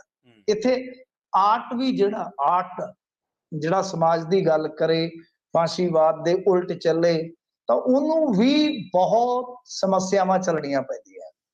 ਹੋ ਸਕਦਾ ਕੁਛ ਇਸ ਤਰ੍ਹਾਂ ਹੋਇਆ ਹੋਵੇ, ਮੈਨੂੰ ਹੁਣ ਐਗਜ਼ੈਕਟ ਪਤਾ ਨਹੀਂ ਹੈ ਕੀ ਗੱਲ ਹੋਈ ਆ, ਪਰ ਉੱਥੇ ਦੱਸਦੇ ਆ ਕਿ ਉਹਨੇ ਕੋਈ ਆਪਣੀ ਫੇਸਬੁੱਕ ਪ੍ਰੋਫਾਈਲ ਤੇ ਤੁਸੀਂ ਸਮਝ ਲਓ ਕਿ ਕੋਈ ਹੋ ਸਕਦਾ ਤਥਾਕਥਿਤ ਤੌਰ ਤੇ ਕੋਈ ਫੇਕ ਵੀ ਹੋਵੇ ਪ੍ਰੋਫਾਈਲ, ਤੇ ਉੱਥੇ ਵਿਧਾਇਕ ਕੇਦਾਰਨਾਥ ਸ਼ੁਕਲਾ ਹੈ ਜਿਹੜਾ, ਉਹਦੇ ਖਿਲਾਫ ਕੋਈ ਟਿੱਪਣੀ ਲਿਖੀ ਸੀ। ਮਤਲਬ ਕਹਿਣ ਦਾ ਇਹ ਹੈ ਕਿ ਕਿਸੇ ਨੇ ਹੋ ਸਕਦਾ ਫਰਜ਼ੀ ਵੀ ਬਣਾਈ ਹੋਵੇ, ਤਾਂ ਉਹਦੀ ਅਰੈਸਟ ਪੈ ਗਈ ਆ।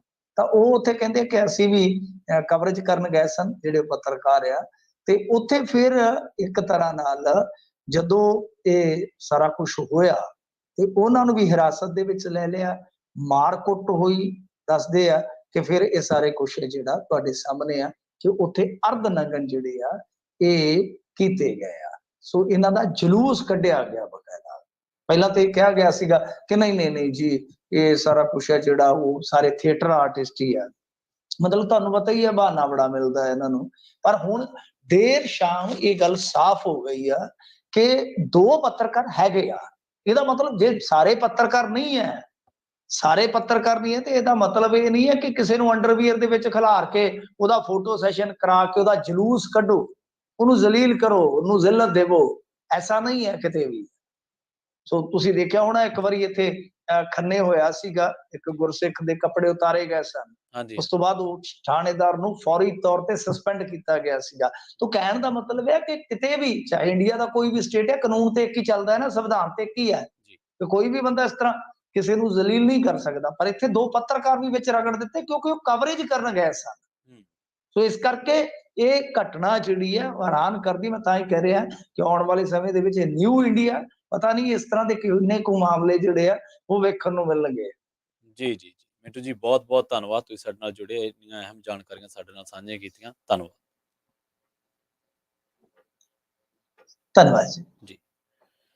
ਸੋ ਸਰੋਤਿਓ, ਇਹ ਸਨ ਆਪਣੇ ਨਾਲ ਮਿੰਟੂ ਗੁਰਸਰੀਆ ਜੀ, ਤੇ ਹੁਣ ਆਪਾਂ ਇੱਕ ਛੋਟੇ ਜਿਹੇ ਬ੍ਰੇਕ ਦੇ ਲਈ ਰੁਕਦੇ ਹਾਂ। ਬ੍ਰੇਕ ਤੋਂ ਬਾਅਦ ਚਰਚਾ ਕਰਾਂਗੇ ਗੁਰਬਾਣੀ ਪ੍ਰਸਾਰਣ ਨੂੰ ਲੈ ਕੇ ਭਗਵੰਤ ਮਾਨ ਦੇ ਬਿਆਨ ਦੀ, ਮੁੱਖ ਮੰਤਰੀ ਦੇ ਬਿਆਨ ਦੀ, ਤੇ ਉਸ ਤੋਂ ਬਾਅਦ ਐਸਜੀਪੀਸੀ ਦੇ ਬਿਆਨ ਦੀ। ਤੁਸੀਂ ਵੀ ਫੋਨ ਲਾਈਨ ਦੇ ਜ਼ਰੀਏ ਸਾਡੇ ਸਟੂਡੀਓ ਦੇ ਵਿੱਚ ਆਪਣੇ ਸੁਝਾਅ, ਆਪਣੀਆਂ ਟਿੱਪਣੀਆਂ ਰੱਖ ਸਕਦੇ ਹੋ। ਸਟੂਡੀਓ ਦਾ ਨੰਬਰ ਹੈ ਸਟੂਡੀਓ ਦਾ ਨੰਬਰ ਜਲਦ ਤੁਹਾਨੂੰ ਦੱਸਦੇ ਹਾਂ ਕਿੰਨਾ ਨੰਬਰ ਆ, ਔਰ ਉਸ ਤੋਂ ਬਾਅਦ ਤੁਸੀਂ ਆਪਣੀ ਜਿਹੜੀ ਗੱਲ ਆ ਉਹ ਰੱਖ ਸਕਦੇ ਹੋ।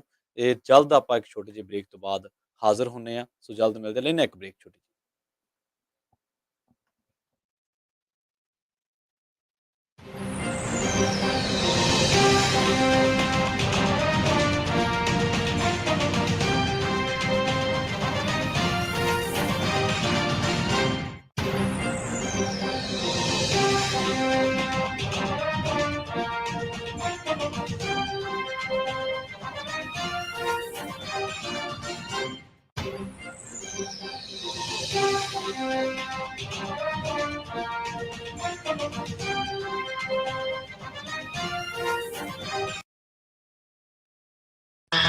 ਤੁਸੀਂ ਸੁਣਦੇ ਪਏ ਹੋ Punjabi radio USA.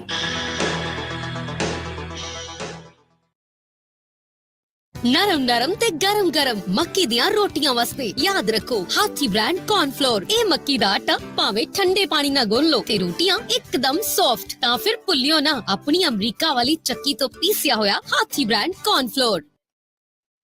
Altamira Urgent Care 3033 El Camino Avenue Sacramento ਜਿੱਥੇ doctor Jaswant Virk MD internal medicine ਦੀ ਨਿਗਰਾਨੀ ਹੇਠ ਸਿਹਤ ਸੇਵਾਵਾਂ ਦਿੰਦੇ ਹਨ। PCR ਕੋਵਿਡ ਟੈਸਟ ਕਿਸੇ ਵੀ ਮੁਲਕ ਦੇ ਵਿੱਚ ਟਰੈਵਲ ਕਰਨ ਦੇ ਲਈ 2 ਘੰਟਿਆਂ ਵਿੱਚ result, COVID antigen antibody test, laboratory test, x-ray, ECG, ultrasound for pregnant women, ਹਰ ਤਰ੍ਹਾਂ ਦੇ examination, body injury, sports medicine, laceration repair, broken bones casting ਦੀਆਂ ਸੇਵਾਵਾਂ ਦਿੰਦੇ ਹਨ। ਕਾਲ 916515 9194 916 515 9194। Altamira Urgent Care 3033 El Camino Avenue Sacramento।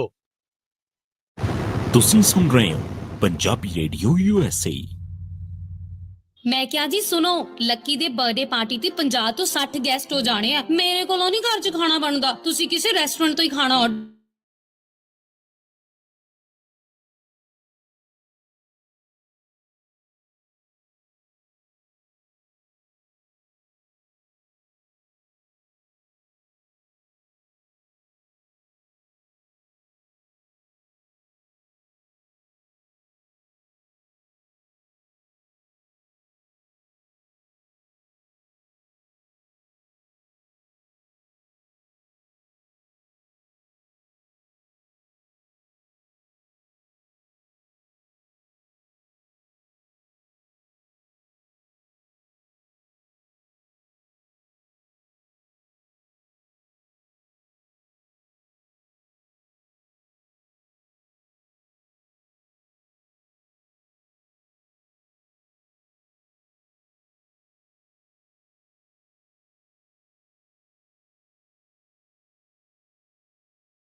ਕੰਮ ਤੇ। ਬੂਥ ਰਿਜ਼ਰਵ ਕਰਾਉਣ ਲਈ ਅੱਜ ਹੀ ਰਮਨ ਢਿੱਲੋਂ ਨੂੰ ਕਾਲ ਜਾਂ ਟੈਕਸਟ ਕਰੋ 5597018000 supported by north American Punjabi trucking association. ਮੇਰਾ ਤੁਹਾਡਾ ਸਾਰਿਆਂ ਦਾ radio Punjabi radio USA Punjabi radio USA ਸੁਣੀ ਰੱਖੋ ਤੇ ਮौज ਬਣਾਓ ਮौज ਬਣਾਓ।